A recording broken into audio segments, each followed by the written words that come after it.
Have you ever had a coworker that's just like their attitude is like, it's so bad that everything that they do, it feels like it's causing you more work?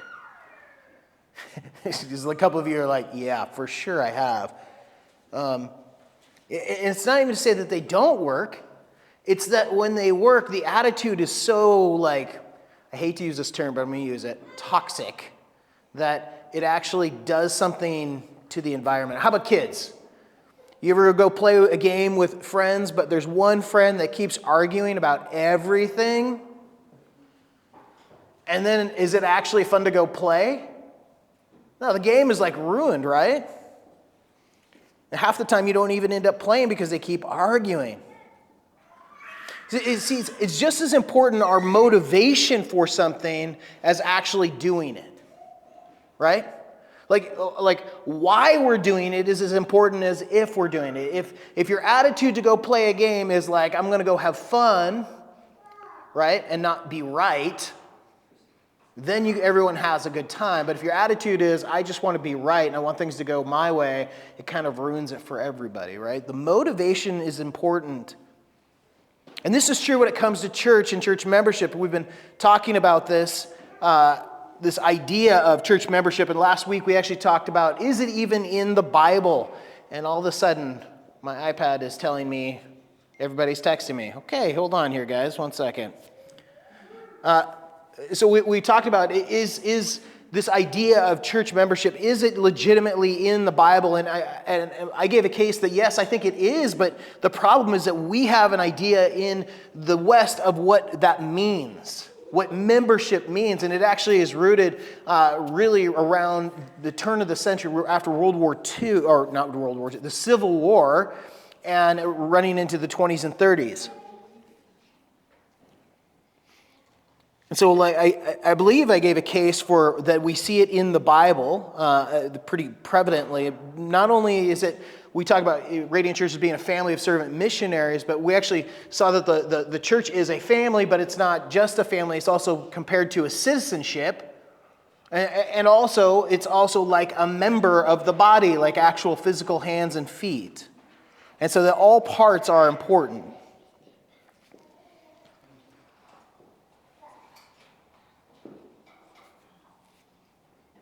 And we talked about the fact that the church is not an organization or a business, but rather it's a family and a kingdom. And I think this is really important. Because it's a kingdom, it has a king, right? And the king is all-knowing, and he's all good. And the church belongs to him. So we don't make decisions based on what we want to do, but rather we follow his lead. One of the big pitfalls that we have in the church is that we actually honestly tend to think of the church as a democracy, right? Because that's our system that we live in. It's actually a cultural idea that voting is not actually applicable in the Bible. We don't see it because again, it's a kingship rather than a democracy. And here's the problem. When we try to prescribe our ideas, our Western ideas, onto the text, into the Word, we say this is what we're going to do, we actually do something really dangerous. We do something really dangerous. What do I mean? We disorder things. And God actually cares about the order. We actually see in 2 Samuel 6:1 and Chronicles 13, where David, he's king and he loves the Lord and he's zealous for the Lord, and he goes to get the ark. You guys remember this story? He goes to get the Ark of the Covenant. And what he does is he actually copies the methods of the Philistines who had taken the ark, and he puts the ark on an oxen cart. The thing is, God actually had commanded the Levites would carry it on poles in front of the people. But David is unaware, and so he's doing things in his own way. Like he's got the heart, right? Like it's a good motive. Like I want to bring the ark back, and however he does it in the wrong way, and And Uzzah, one of his assistants, when the cart hits a rock, he goes, reaches out, and he touches the Ark of the Covenant, and he dies. And you go, wow, God, that's really harsh. I mean, wasn't his heart in the right place? Yeah, his motivation was right. But because God is a being and not an idea, it means that he has ways that he wants things done. And so I bring that up because I think it's important when we come to something like membership. We have things that we are to do. And so I've got 7 here. There could be more. I probably was like, how many points can I make in a sermon? 7 is that's up there for a sermon. So, must not be a very good Baptist because you're only supposed to do 3. So here we go. We got 7 major points. So if you're going to take notes, this is what I'm trying to get here is this is what we see in the Word that I've observed of what a member is responsible for. So Opal, you can hit the first one there. The first one is that it's actually to protect the gospel. Now, this might seem like a shocker to you, but members are actually responsible to guard sound doctrine. You're like, I thought that's your job. It is, but it's also yours. Because we're to accept sound doctrine and reject false teaching. Galatians 1, you could write this down too. Galatians 1, 6 through 9, he says, I am amazed, this is Paul talking, I'm amazed that you were so quickly turned away from him who called you by grace to Christ and to turn to a different gospel. Not that there is another gospel, but there are some who are troubling you and want to distort the gospel of Jesus Christ. You see what he's telling them there? He's saying, I'm surprised. You're actually responsible not to accept bad teaching. Now, here's the question for us. Ready? How do we know when we have bad teaching? Well, for one, there's something, you actually need to know something, don't you? It means you actually need to be a learner. Church, that is what you're actually called to be, is people that are continually learning and seeking out what is good doctrine so that you actually know. You're like, well, I'm not a big theology buff. Well, it's actually telling you need to be more into it probably than you are. You need to be a learner. Being a church member doesn't mean you turn your brain off. It actually means you turn it on. You're called to know sound doctrine, to recognize false doctrine, not just a gut feeling, but know why it's false. You're like, that's a lot of pressure. Yeah, it is. It doesn't mean to be a critic, though.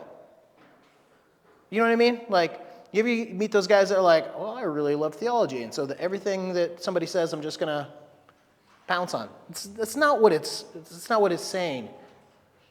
But always not always looking for something wrong. But you need to know when something is creeping in and not biblical. And here's the thing. Usually these are the things that we would kind of approve of. You're like, what do you mean? Well, let's just think about this. I don't think, just knowing our crowd, knowing our church, if somebody walked in super woke on the left and said some things, you would be like, false doctrine. But would it be the same if somebody conservative came in and slipped in some Christian nationalism? You see, it's not usually the things that we're obvious that reject, that distort the gospel. It's the things that actually we tend to like, oh, we kind of like that, right? That's the stuff that tends to distort the gospel, right? Why is it that in Galatians, when Paul is writing them, he's saying, like, I can't believe you guys do this. What's happening in there? It's Judaizers coming in, right? It's stuff that they're familiar, they like it. Like it's natural to them. So I'm not saying we can swing one way or the other. The problem is that when we don't actually look at what is actually being said, is this lining up with the gospel? It's things like this. We don't want to diminish the gospel. We don't want to diminish the potency of the gospel. And so anything that distorts the gospel is diminishing it. We need to hold in tension things like God is loving and just. He's compassionate and he has wrath. He gives freedom and he commands restraint. He welcomes the immigrant and he's a God of order. Second, we need to be people that affirm one another's profession of faith. Hopefully you can go to the next slide. Church members actually help to recognize who belongs to the church and who does not. You're like, oh, that seems harsh. You could say that, but next week we're going to be in Matthew 18. Matthew 18, though, in verse 17, it says this. Talking about somebody that it's in going through some church discipline, if you will. It says, if he doesn't pay attention to them, tell it to the church. Talk about 2 or 3. And he says, if he doesn't pay attention even to the church, let him be like a Gentile and a tax collector. Truly, I tell you, whatever you bind on earth will be bound in heaven, and whatever you loosen on earth will be loosened in heaven. Again, truly, I tell you, if two of you on earth agree about any matter that you prayed for, it will be done for you by the Father in heaven. For whenever 2 or 3 are gathered in my name, in him I am among them. I always find this interesting because this last part of this text is often quoted. Wherever 2 or more are gathered in their name, you're like, oh yeah, it's awesome. It is awesome. It's actually talking about church discipline, though, in this particular thing. But churches just recognize if an individual, in some way that the church is actually given a power. I don't exactly know how this works. We don't save, right? We have no power for salvation, but it does say that there is some power that is given to the church and authority. And that's actually put on the members, right? The church, to affirm or deny the person is a part of the church. You're like, well, I don't know if I like that. Well, here's the thing. That affirming says, yes, we affirm the same gospel, the same story, right? And I think we're all for that. What we don't like is when we say we don't affirm. But here's the reality. It's saying, I don't see the evidence in your life and in your teaching. Or what you believe in is not in alignment. Or what your action is doing is contrary. So in other words, if somebody is a part of a cult that comes in here and professes some other thing, we need to be able to say, no, you're not a part of the church. Right? That's exactly what it's telling you. Is that there's those that look and sound like the gospel, they have understanding and the belief in the gospel, and they're actually being transformed. That's the people we go, yeah, they're part of the church, right? If it looks like a duck and it sounds like a duck, and it walks like a duck, we have a reason to believe that it's a duck, right? If a Christian, if somebody comes in claiming to be a Christian, they talk like a Christian, and they want to be like Jesus and his people, and they have the right belief, in other words, they understand the gospel, chances are that they're a Christian.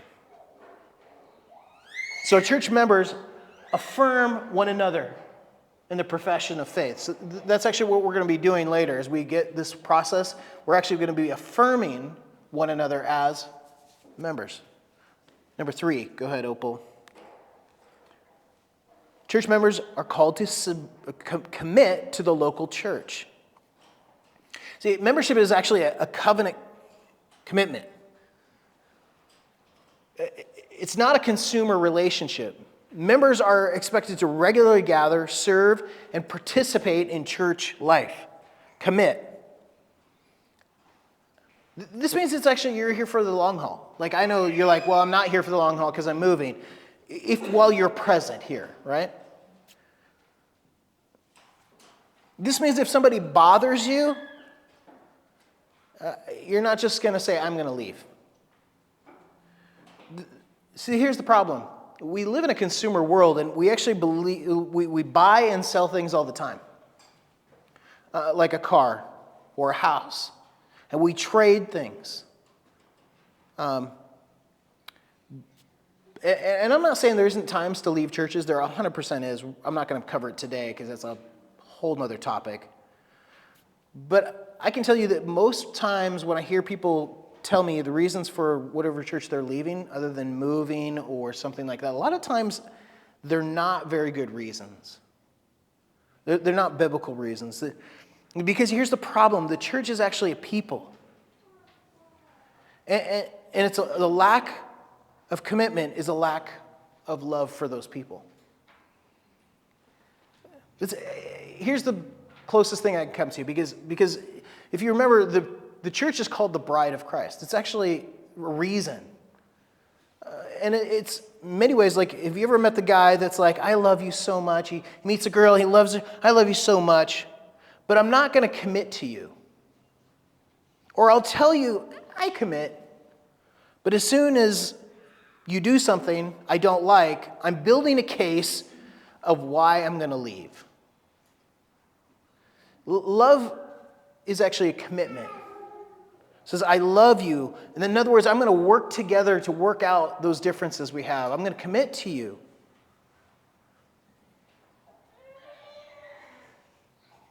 It's not, I got offended, and now I'm going to let it fester and begin to look at other things that I don't like and one day leave. This isn't the biblical model. Like, do you realize that, like, I think everybody's married in this room that's an adult. When you get married, it seemed like it was just going to be fun. Did it? Right? Let's be honest. Like, it's going to be great. Marrying my best friend, everything's going to go great. And then pretty quickly, you're like, we don't see things the same way. But over time, over years, have you noticed what happens? As you force yourself to work through things, you actually grow and mature. You become less selfish. You have to. You actually become more godly. It's weird. Like all those trials, all those hardships, and then you become a parent. You're like, I want to trade this kid in. No. God actually gave you that child. And you're like, man, they really pushed my patience. I know. But God has something in store for you in that pushing of the patience. It's actually the means of God's grace. He's getting you to take your eyes off of yourself, right? So it's interesting because this idea of commitment, we really buck against it. But I think of it a little bit like this, like that. No, I'll keep going. I don't have time to keep going on this. But another one of the things is that we neglect the gathering together. Now, this is our regulars here, but I think it's important to talk about. Hebrews 10 tells us this, that, and let us consider one another in order to provoke love and good works, not neglecting to gather together as some are in the habit of doing, but encouraging each other, all the more as we see the day approaching. This isn't saying, like, don't go on vacation. And by the way, this is not the problem in America. Like, I've definitely heard people say things like, well, I can be the church elsewhere. Yeah, you are, right? If you're a church member, you go somewhere else, you are, but you are the church somewhere else. I think in America, and I'm not necessarily talking about you, but maybe it is, maybe you need to examine yourself, but among self-identifying Christians, Pew Research had this to say, 37% say that they attend weekly. 37%. 48% attend at least once a month. These are self-identifying Christians. 21% attend only a few times a year. 30% seldom to never attend. Which means that 63% of professing Christians in the United States do not attend church very often. So the problem isn't vacations, rather it's a commitment to the bride of Christ. And we wonder why we're adrift.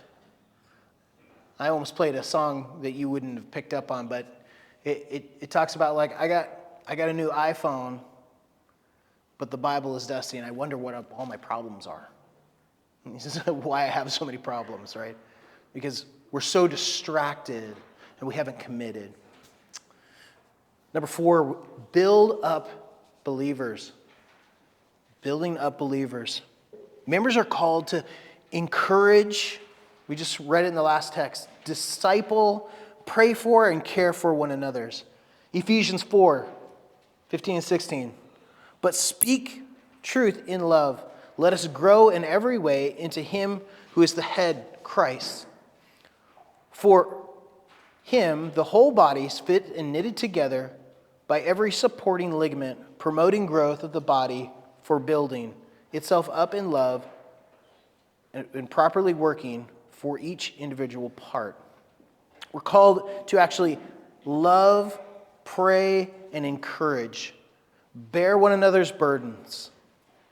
Build each other up. I think of 1 Corinthians where it tells husbands to love your wives as Christ has loved the church and give yourself up, right? It's the same kind of idea that we are called to do that as the church too. I'll keep going because otherwise we're going to be here all day. Number 5. Submit to biblical leadership. I talked more about this in the elder, first part of the elder parts, like that you are responsible as well, right? It's not just a one-way street, that I'm not just responsible. Hebrews 13 says, obey your leaders and submit to them, for they keep watch over your souls as those who will have to give an account. It's following qualified elders because they're actually seeking the best for you. It's for your benefit. And I've talked about this before, that the greatest growth I've had in my life is when I finally decided to submit. Right? That my self-autonomness, I realized, was wrong. And I didn't understand how this would work because I'm submitting to guys that I know are broken too. But God uses it. And just like kids, when the Bible tells you to obey your parents are not perfect. But I guarantee that every parent in this room wants the best for you. So submitting to them and obedience actually does something to you and for you. It's in many ways, it's like a kite. Have you ever seen a kite without a string? What happens to it? It collapses, right? It doesn't actually soar. But when there's that tension, when there's any kind of tension, and I think commitment and honestly, like following, like actually is that tension that what you need to actually soar. It's our lack of commitment and it's our lack of submission that actually allows us to flounder and fall apart.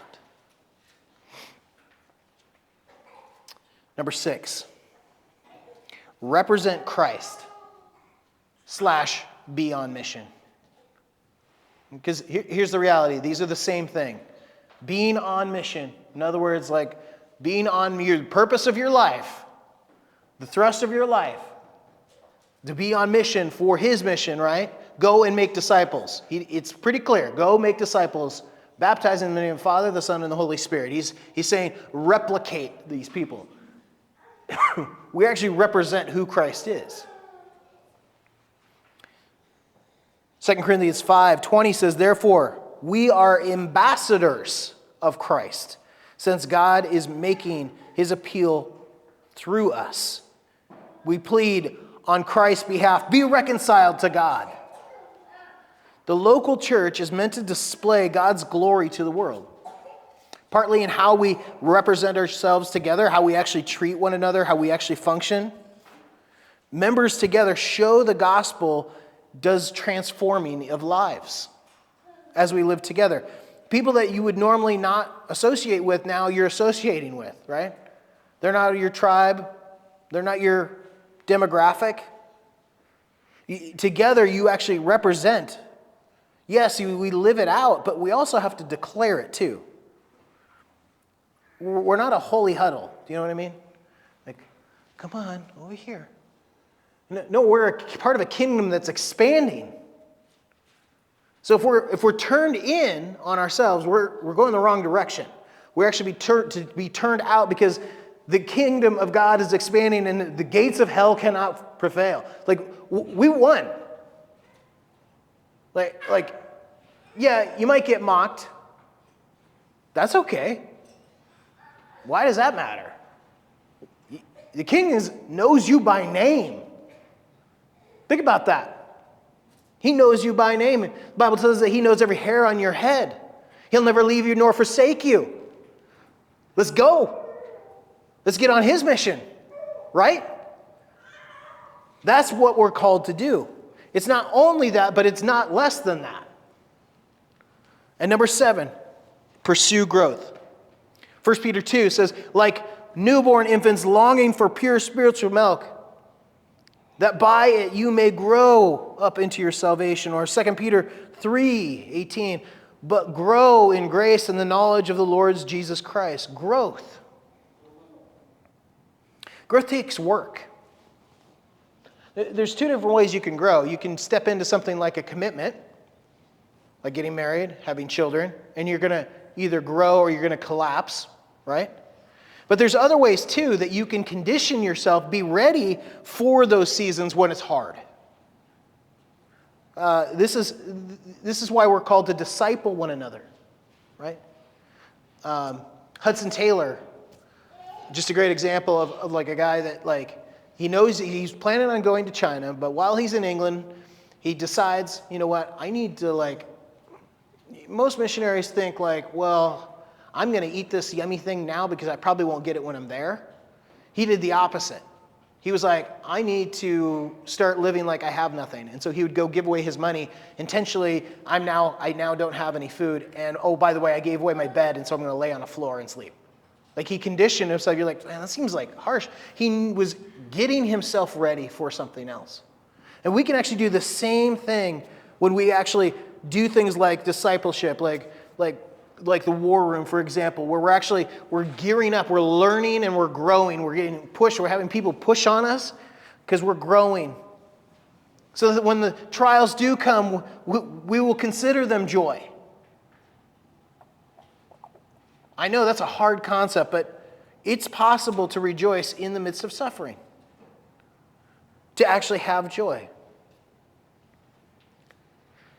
So those are the 7 things that we are generally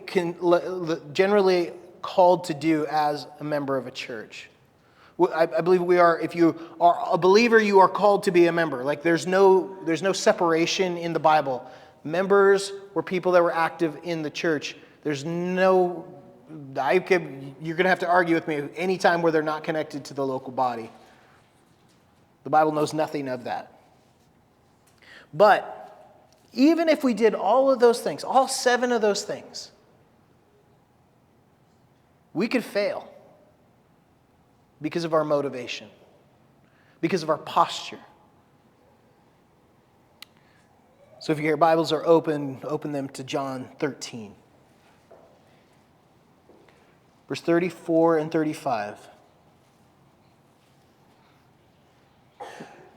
Because we're not called to function like the world. This is why the church isn't a business or anything like that. Like we're actually to function in an entirely different way. And this is a commandment. John 13:34 says, this is Jesus talking. He says, "A new commandment I give you." You catch that? It's not a suggestion. Listen first and foremost. He says, "A new commandment I give you, love one another." How? As I have loved you, so you must love one another. You're like, but I don't even necessarily like that person. Okay. Maybe you should work on that. Start with loving them, praying for them, encouraging them. And then verse 35 it says, "By this everyone will know that you are my disciples, if you love one another." Oof. Note here, it's not whether you have sound doctrine, though I think that's very important. It's not that you are on mission, also very important, and a commandment. But how will they know that you are my disciples? By this like posture and motivation of love. Out of love for one another, we will act towards each other differently.